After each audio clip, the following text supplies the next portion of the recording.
here, please. Well, we spoke last night about Kashmir, and the Prime Minister really feels he has it under control. I know they speak with Pakistan, and I'm sure that they will be able to do something that will be very good. We spoke about it last night as well. Mr. Modi, do you want to add?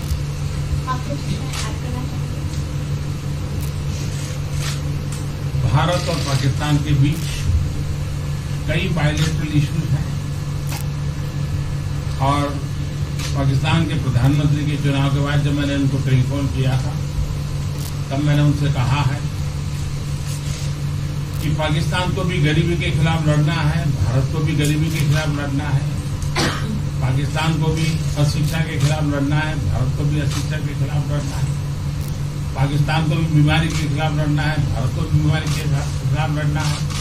हम दोनों देश मिलकर के गरीबी के खिलाफ लड़ें, हमारी असुविधाओं के खिलाफ लड़ें और हम मिलकर के दोनों देश की आवाम की भलाई के लिए काम करें। ये संदेश मैंने पाकिस्तान के प्रधानमंत्री जी को भी दिया है और राष्ट्रपति ट्रंप से भी हमेशा हमारे इस बायलैटरल संबंधों के संबंध में बात होती रहती है। Between India and Pakistan, there are many bilateral issues. And after Mr. Imran Khan became the Prime Minister of Pakistan, I called him up to congratulate him, and I told him that Pakistan needs to fight poverty, India too. Pakistan needs to fight illiteracy, India too. Pakistan needs to fight disease, India too. And so together, let us join our forces to fight poverty and all the ills that are facing our two countries. Let us work together for the welfare of the people of our two countries. And this is the message that I keep giving my counterpart in Pakistan. Along with President Trump, we also keep talking about the different bilateral issues between us. Mr. Modi, would you like to have President Trump be involved in negotiating between Pakistan and India? Bharat और पाकिस्तान के सारे issues bilateral हैं और इसलिए हम दुनिया के किसी भी देश को इनके लिए कष्ट नहीं देते हैं और मुझे विश्वास है कि भारत और पाकिस्तान जो 1947 के पहले एक ही थे, हम मिलजुल करके हमारी समस्याओं पर चर्चा भी कर सकते हैं और समाधान भी कर सकते हैं। India and Pakistan have all the issues are of bilateral nature, and we do not want to give pains to any country in the world to in fact try to do anything in this, because these issues are bilateral. And I trust that before 1947, when we were one country, that even afterwards we can find solutions through discussions. Mr. President, is that offer still on the table? I'm here. I have a very good relationship with both gentlemen, and I'm here if for any reason, but I think they can do it themselves very well. They've been doing it for a long time. President, the Chinese have said today publicly that it's more low-level calls that have happened, and they're downplaying the significance of the calls the U.S. administration. I don't know what you mean by that. Low-level? The vice premier is low-level? I don't think so. What's in your mind there, low-level? What is the position of the gentleman that was quoted in the newspaper today? Right. Well, the Vice Premier, Leo, came out with very significant statements, and we've been communicating through intermediaries back and forth with him. That's the Vice Premier of China. Yes, sir, I understand. That's not low level. I understand, I agree. I was just, there was a statement that the spokesman for the Foreign Ministry said they weren't aware of the calls happening. I don't know about his There's been communication going on. at the highest level. Thank you, Mr. At the President. highest level. Can you clarify the calls? No, I don't want to. We don't want to go into. We don't want to go into. Hey, look, in the meantime, our country is doing great. We're doing great. The Prime Minister just congratulated me. Everybody that's met has congratulated us on the job we're doing in the United States with our economy. Our economy is phenomenal, best it's ever been.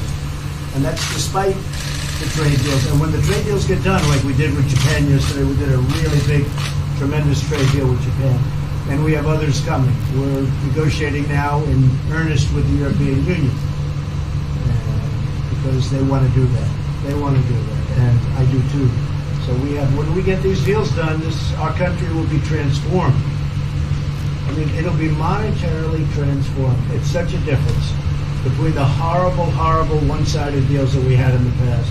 And frankly, past administrations should be ashamed of themselves for allowing that. But we have many of them. One of them is the USMCA, Mexico-Canada. And hopefully that'll get voted on very quickly. Everybody wants it to happen, so hopefully we can make that a bipartisan bill. But we have many trade deals that are doing very well, and including China. And I think it was necessary to go through this, you would say a rough patch, but I'd say maybe much more than a rough patch. But that's okay, because we've been paid billions and billions of dollars. And you know that prices haven't gone up, and there's been no inflation. And we've put a lot of money in the Treasury, and tens of billions of dollars. And I've given a lot of it to the farmers that were hurt. I've been able to give a lot of money, compliments of China, to the farmers that were hurt, because we gave them 16 billion and we gave them 12 billion the year before. That made them whole. That was the amount of money that China didn't invest in our farmers, give to our farmers. So the farmers have been amazing, but they're very happy with the job we're doing. But eventually they're going to be the biggest, or one of the biggest beneficiaries. Okay? Mr. President, did you attend the climate session? Say it? Did you make it to the climate session? Were there any conclusions that you took? I'm going to. In fact, it's going to be our next session. So we haven't had it. Do you have a message that you'd like to deliver to? No, I want clean air and clean water. And we're right now having the cleanest air and cleanest water on the planet. But that's what I want. I want absolutely clean air and clean water. Mr. President, just briefly back on China, we saw the comments from you about wanting calm. Calm, exactly. Just wondering if you could clarify what you meant about call. Was that with light hydrogen? I don't want to talk about calls. We've had calls. We've had calls at the highest levels. But I don't want to talk about that. But the Vice Chairman put out a statement last night that was a statement, and saying that he wants to make a deal and he wants calm. And I think it's a very good word to use, calm. Not a word that I use that often, but it's a good word to use. And I think it's one of the reasons that's a great country. I mean, they understand. I think that message also helps with respect to Hong Kong. I really do. I think it makes it easier for Hong Kong to do something. And I think that President Xi will do something with Hong Kong. I really think that message is a good message with respect to what the ultimate outcome is in Hong Kong. Very, very positive message. And we appreciated it. We appreciated it. What else? Anything else? Mr. President, what are your latest thoughts on your threat on pulling out of the WTO? And if you do, can I also ask Mr. President Modi what your response to that in terms of how it affect India's trade strategy? Well, we haven't been happy with the WTO, but now we're winning cases. We won the big Airbus cases, you know. It's a tremendous case. I mean, it's billions of dollars. That was a very recent victory, and we're winning cases now. And we're being treated more fairly now in the WTO, which we appreciate. मुझे लगता है कि हम दोनों को बात करेंगे, हम दोनों बात करते रहेंगे. जब जरूरत पड़ेगी आप लोगों को जरूर जानकारी पहुंचाएंगे. He actually speaks very good English. We just don't want to talk about it. I feel that you should let us discuss these things, and when we feel need, we will communicate to you. Mr. President, Russia has just recently said they have no intention of asking to be readmitted to the G7. However, No, I wouldn't expect that to ask, because why would he's a proud man. He's done a real job, and why would he ask? No, it's something we discussed, and it's under discussion now. No votes or anything, but I would be inclined to say yes, and so would others, and some probably wouldn't be, but it's just a discussion. No, I would think that he wouldn't do that because he's a proud man. He wouldn't ask, but if something would happen, he would be asked, and I'm sure he would say yes to that. do you have any indication from them that they would accept? No, I think it was a very good discussion. It was the initial discussion, but it was a very good discussion. But I think it would be appropriate. I think it would be good for Russia. I think it would be good for everybody. I think it would be a positive. But it's just a discussion that we had. It was a very interesting discussion and very, I think, pretty even. I think ultimately people like the idea. Mr. President, what would be your message to the American people in terms of what is your biggest achievement at this G7? Well, we've had a lot of achievements. We have an achievement with Prime Minister Modi because we're doing great trade. We're doing a lot of trade with India. That's an achievement. I think, obviously, the Japan deal is a tremendous achievement because it's one of the biggest trade deals and it affects directly our farmers. Even the fact that he's taking all of the excess corn that China didn't take, hundreds of millions of dollars worth of corn, and he's buying that. Japan is buying all of that corn at a fair price. And, that was great. So that was very important.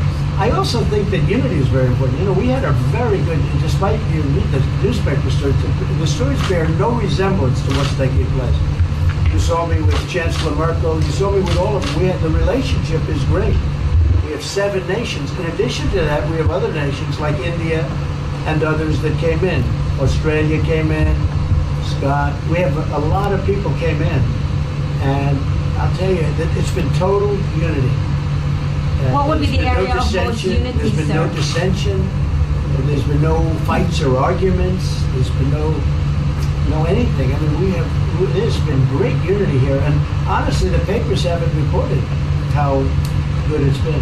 So what would be your most common ground? Is it climate change? Is it gender equality? I think we have a lot of things, but I think really the unity, the fact that we're all getting along so well, I think is one of the big takes from this. We really have good relationships, and we're doing a lot about a lot. Okay? Just so we did our reporting right, I'm going to give it one more crack on China. When you were referring earlier to the good statement, which we all saw, did you mean to say that there was also a call last night, or was there not actually a call? There were discussions that went back and forth. Let's just leave it at that. Last night, and before last night. Yes. With China? Last with China, and before last night. Numerous. Look, they want to get something done. I've been saying that for a long reason. And why wouldn't they? They want to get something done. They've lost millions of jobs. Their supply chains are being hurt. And once those supply chains go, you can develop new supply chains. You can't get them back into China. So China is run by really a great leader. I think he's a great leader. He wants to do something. They lost over 3 million jobs in a very short period of time. A lot of companies have left China and they're leaving China. They want to get it done. I knew that. I could have told you that without talking, but we are talking. And would you still like to see U.S. companies leave China? Depends on whether or not we make a deal. If we don't make a deal, I'd like to see them leave China. Absolutely. If we make a deal, I'd like to see them stay there and do a great job. Mr. President, on the Afghanistan peace talks, do you have an updated timeline? Are there any snags? No timeline, whatever it is. We're no rush. I mean, we're there. We're really a peacekeeping force more than anything else, frankly. And said we could win that war in a very short period of time, but I'm not looking to kill 10 million people. Okay? And we are working along with the Taliban, with the government, and other people too. And we'll see what happens. No timeline. Thank you very much. We're going to be doing a news conference in a little while. Just one more thing. If you need one, do you need one? I don't think you need one. I mean, I can't imagine any other question. I just want to thank the Prime Minister. He's a great leader right here. Would you allow him to have nuclear Great weapons? election result. Would you allow him to have nuclear weapons, sir? Thank you, press. Would you allow India to have Thank you, nuclear press. weapons? Thank you. Thank you, press. Thank you, press.